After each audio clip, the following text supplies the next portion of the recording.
प्रकाश झोत, कॅमेरे आणि मंचावर जमलेली मोठी नावं. राजकीय पार्श्वभूमी असलेल्या कुटुंबातून येऊनही आदित्य ठाकरे यांनी आपल्या प्रवासाची सुरुवात राजकारणातून नाही तर संगीतातून केली.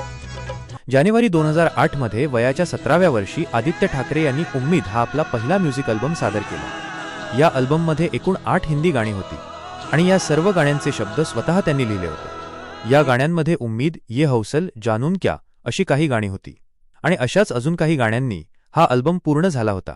हा अल्बम टाइम्स म्युझिक या म्युझिक लेबलखाली रिलीज झाला. खोज पर निकला हूँ मैं,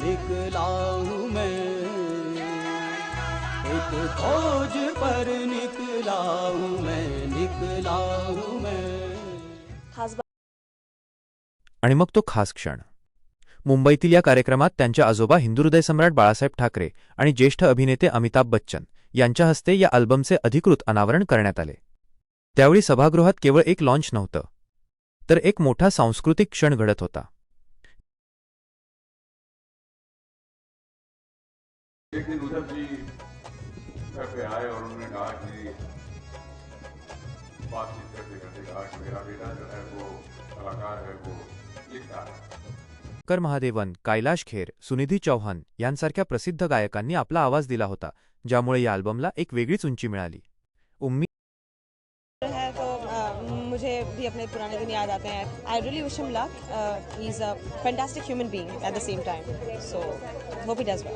बहुत नेक बच्चा है, बहुत ही अच्छा आर्टिस्ट है और हमें खुशी है कि हम उम्मीद एल्बम का हिस्सा बने हैं और इसमें बहुत ही बेहतरीन म्यूज़िक दिया है आदित्य की कविताओं को मयूरेश पाई ने और इट्स एन एब्सोल्यूट प्लेजर. मैं आदित्य के लिए यही एक्सपेक्ट करूंगा कि आप सारे लोग यहाँ आए हैं. या सोहळ्याला हिंदी आणि मराठी चित्रपटसृष्टीतील अनेक अभिनेते, गायक, क्रीडापटू आणि राजकीय क्षेत्रातील मान्यवर उपस्थित होते. त्यामुळे हा कार्यक्रम केवळ संगीतापुरता मर्यादित राहिला नाही, तर मोठ्या प्रमाणावर चर्चेत आला. उम्मीद हा केवळ एक अल्बम नव्हता, तो एका वेगळ्या प्रवासाची सुरुवात होती. एक अशी सुरुवात जी पुढे अनेक नवीन टप्प्यांना आकार देणार होती. है राह कठिन तुम्हें ढूंढ